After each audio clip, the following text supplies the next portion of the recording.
हर हर महादेव दोस्तों। तो आज हम जा रहे हैं भीमाशंकर ज्योतिर्लिंग। तो उसके लिए मैं सुबह सुबह नासिक फाटा बस स्टैंड पे पहुंच चुका हूं। यहां से मेरी बस है जो कि मैंने MSRTC से बुक करी है।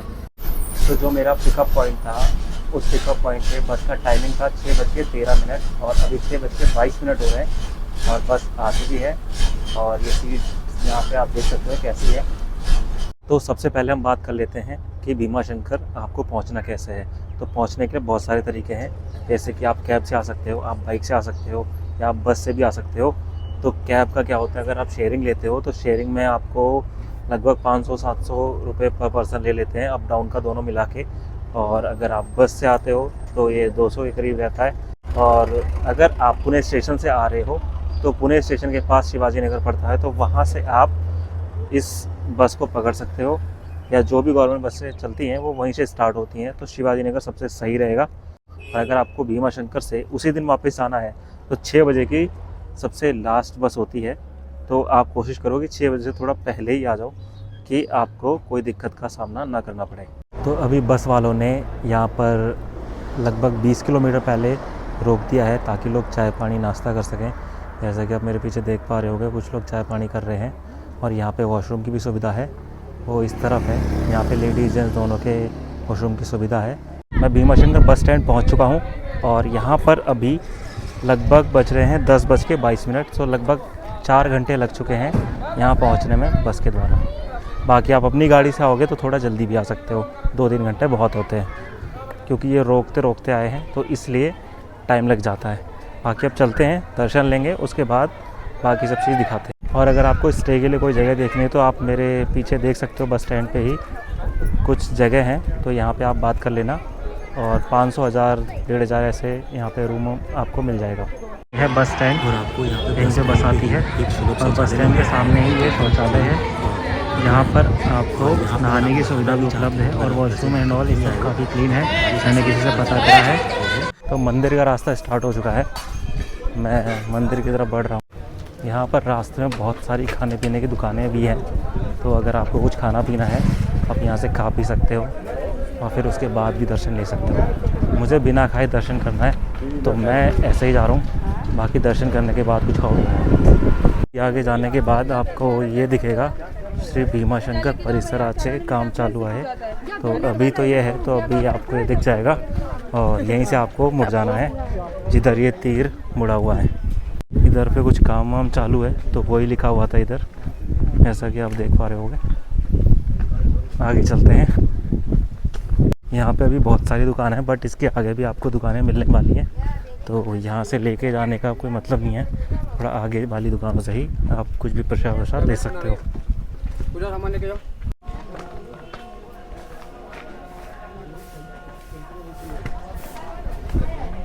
पुराना रास्ता। अब यहाँ से सीढ़ियाँ स्टार्ट हो चुकी हैं, सीढ़ियाँ लगभग 250 हैं। यहाँ पर बंदर बहुत सारे, तो आपको बच बच के जाना पड़ेगा। कुछ खाने पीने का सामान रहे तो सतर्क रहना। बाकी फ़ोन तो शायद नहीं ले जाएगा, इसलिए फ़ोन से शूट कर रहा हूँ। और खाने पीने की, सामान खरीदने की बहुत सारी दुकानें आपको मिलती रहेंगी, वो आप अपने हिसाब से देख के जहाँ से सही लगे कुछ ख़रीदारी भी कर सकते हो। मैं मंदिर के एकदम करीब पहुँच चुका हूँ। यहाँ पे इस समय कोई ज़्यादा भीड़ नहीं है। मेरे दर्शन हो चुके हैं और आप भी मंदिर के बाहर से दर्शन कर सकते हो इस वीडियो के माध्यम से।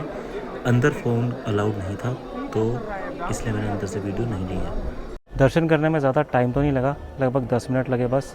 मंदिर से बाहर निकलते ही आपको ये दीवार नज़र आएगी, दीवार के जस्ट इधर आपको ये प्रसादालय मिलेगा। यहाँ पे आप प्रसाद ले सकते हैं और घर पे भी ले जा सकते हैं। और ये है एग्ज़िट, और एग्ज़िट से पहले एक और मंदिर है, यहाँ पे भी आप लोग जाके दर्शन कर सकते हो।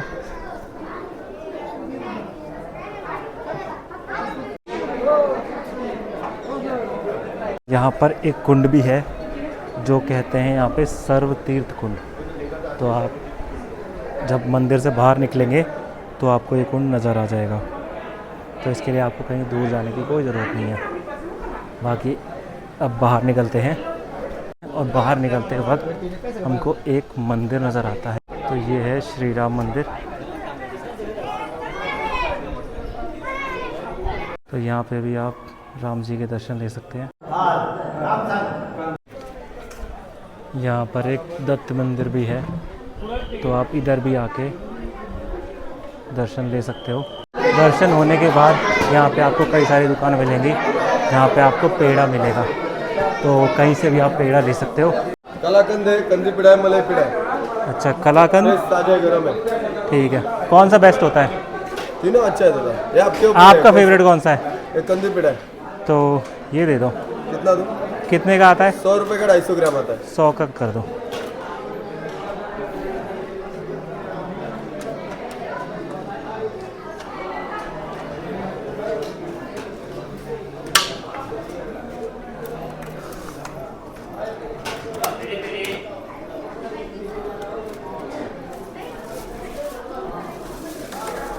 ऑनलाइन पेमेंट हो जाएगा? हाँ होता है। जहाँ से मैंने पेड़ा लिया था अभी मैंने उसको टेस्ट करा, तो इतना बढ़िया पेड़ा था कि मतलब क्या ही बोलूँ। तो 100 रुपये टोटल बढ़ती थे। तो आप भी आना ना।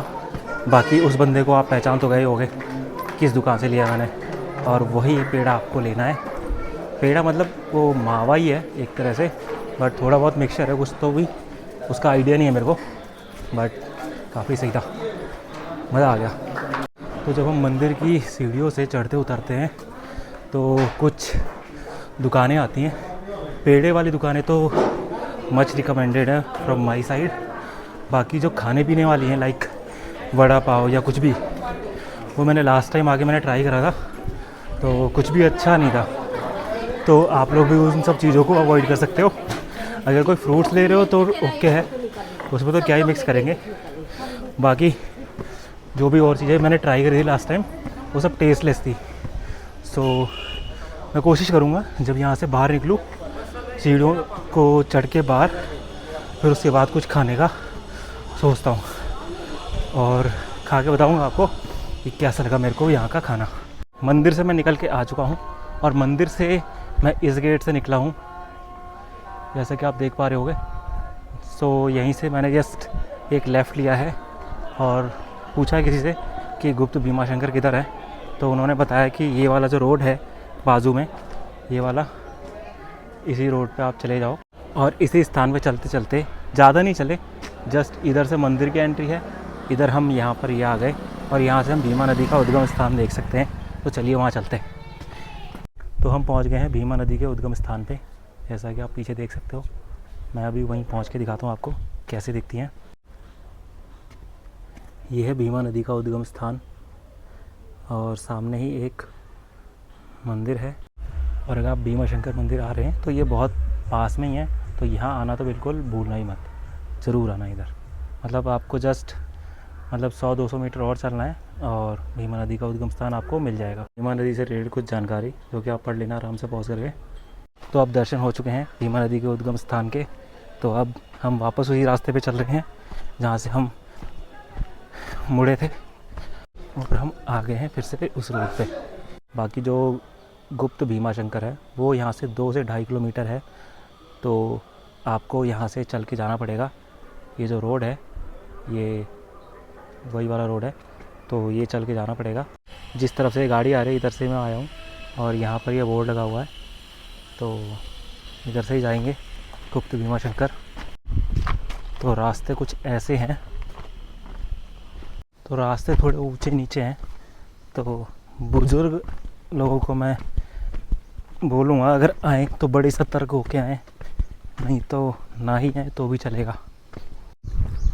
तो यहाँ पे जो ये कपड़े बांधे हुए हैं, मुझे लगता है ये रास्ता दिखाने के लिए ही बांधे हैं, तो हम इन्हीं को फॉलो करते हुए चलेंगे, क्योंकि रास्ता इधर भी है एक, बट हम उस पर नहीं जाएंगे। इन्हीं भगवा कपड़ों को हम फॉलो करते हुए आगे बढ़ रहे हैं। यहाँ पे कुछ, मुझे अभी वहाँ पे एक नेवला नज़र आया, पता नहीं आपको दिख रहा होगा कि नहीं, वो जा रहा है। सो जब ऐसे घने जंगलों में आप आएँ तो सतर्क तो रहना बहुत ज़्यादा ही ज़रूरी है, क्योंकि यहाँ पे सांप, नेवला और छोटे मोटे जीव जंतु, क्या बड़े बड़े भी जीव जंतु मिल सकते हैं। तो इस जंगल में आपको बहुत सारी बर्ड्स की भी आवाज़ सुनाई दे रही होगी और कुछ अनोखे जानवरों की भी आवाज़ सुनाई दे सकती है। मेरे को दे रही थी अभी। बट पता नहीं कौन सा जानवर है, सो नो आइडिया। बाकी आगे चलते हैं।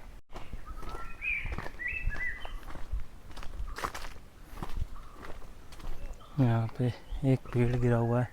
जब हमें गुप्त भीमाशंकर जाना होता है तो हम इस तरफ से आते हैं, और इस तरफ से आने के बाद हमको यहाँ पर 2 रास्ते नज़र आते हैं, एक इस तरफ, एक इधर। अगर आपको गुप्त भीमाशंकर और साक्षी गणेश जी के दर्शन करने हैं तो आपको सिर्फ़ और सिर्फ इस रास्ते जाना है। अगर आप इधर जाएंगे तो आप किसी और जगह पहुँच जाएंगे। तो हम उस तरफ से आए हैं और यहाँ पर साक्षी विनायक गणपति मंदिर है और हमको इधर जाना है।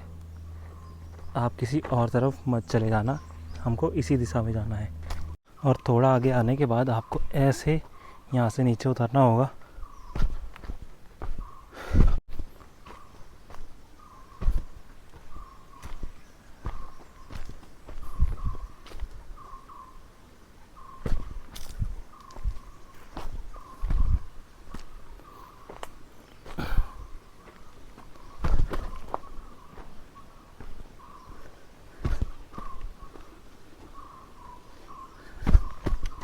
यही है भीमा नदी का जल और यहाँ से आगे जाता है। बाकी मैं आपको भी शिवलिंग भी दिखाता हूँ गुप्त भीमाशंकर का। मॉनसून के समय इस जगह पर ना इतना पानी रहता है कि ये जगह को पार करना ही मुश्किल हो जाता है। तो अभी तो पानी बहुत कम है, तो हम आसानी से यहाँ से पार कर लेंगे इसको और गुप्त भीमाशंकर जी के दर्शन कर लेंगे। तो अगर आप इन सब जगह पे आ रहे हो ना तो नकली चप्पलें और जूते प्लीज़ पहन के मत आना, ये आपकी ज़िंदगी के लिए भी रिस्की हो सकता है। बाकी नंगे पैर तो आपको चला देगा ही। सो जिधर से रास्ता बना हुआ है हम इधर से ही जा रहे हैं और करते हैं इधर से जाके दर्शन। मैं यहाँ पे फ़ोन थोड़ा बंद करूँगा क्योंकि थोड़ा सा रिस्की लग रहा है। यहाँ पर आप देख पा रहे होगे गुप्त भीमाशंकर जी का शिवलिंग, और मैं यहाँ फाइनली पहुँच चुका हूँ।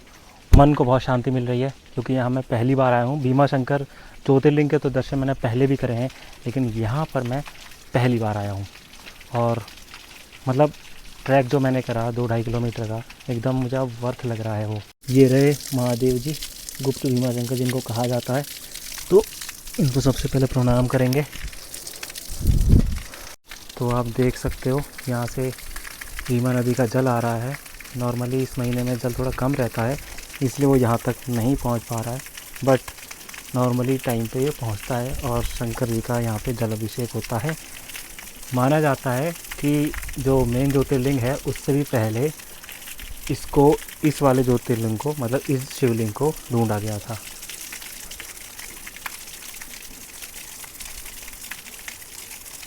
ये है असली गुप्त भीमाशंकर। और इस तरफ आप देख पा रहे हो कि बहुत सारी मधुमक्खियाँ हैं। तो अगर आप इधर आओ ना तो इस पानी की तरफ मत जाना, उधर जाना थोड़ा खतरे से खाली नहीं है क्योंकि वहाँ पे आप फिसल भी सकते हो अगर मधुमक्खी से भागने लगे तो, क्योंकि मधुमक्खी काट सकती है। बाकी आपको मैं पूरा दिखा देता हूँ।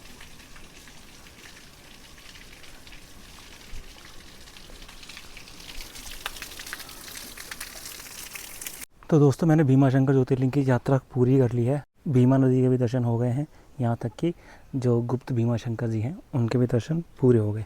जब आप यहाँ पे ट्रैकिंग के लिए आओ गुप्त भीमाशंकर पे, तो आप एटलीस्ट 1 लीटर पानी का बोतल ज़रूर आना, क्योंकि यहाँ पे पानी की बहुत ज़्यादा कमी फील होती है। तो आप पानी लाना मत भूलना। तो गुप्त भीमाशंकर गूगल मैप पे तो अवेलेबल है, लेकिन आपको ना गूगल मैप को फॉलो नहीं करना है। अगर आपने उसे फॉलो कर लिया ना तो आप यहाँ पे गायब हो जाओगे। बाकी अभी मैं जा रहा हूँ खाना खाने। सुबह से मैंने कुछ खाना नहीं खाया, तो चलते हैं देखते हैं। सिर्फ वो जो वहाँ से मावे की वो मिठाई सी ली थी वो थोड़ी सी खाई है, दैट्स इट। बाकी खा के बताते हैं आपको कहाँ खा सकते हो आप। मैंने ये थाली ली है, तो आप देख लो यहाँ पे सेव टमाटर, दाल, टमाटर की सब्जी है, दही, चावल, रोटी, पापड़ सब दिया है। इसका प्राइस है 130। अगर आपको ये वीडियो पसंद आ रही है तो इसको लाइक कर देना, शेयर भी कर देना और सब्सक्राइब आपकी मर्ज़ी है। बाकी कोई भी सुझाव हो ना आप मेरे को लिखना कमेंट में, मैं उसको ज़रूर से ज़रूर फॉलो करूँगा ताकि आपकी ज़्यादा से ज़्यादा हेल्प हो पाए।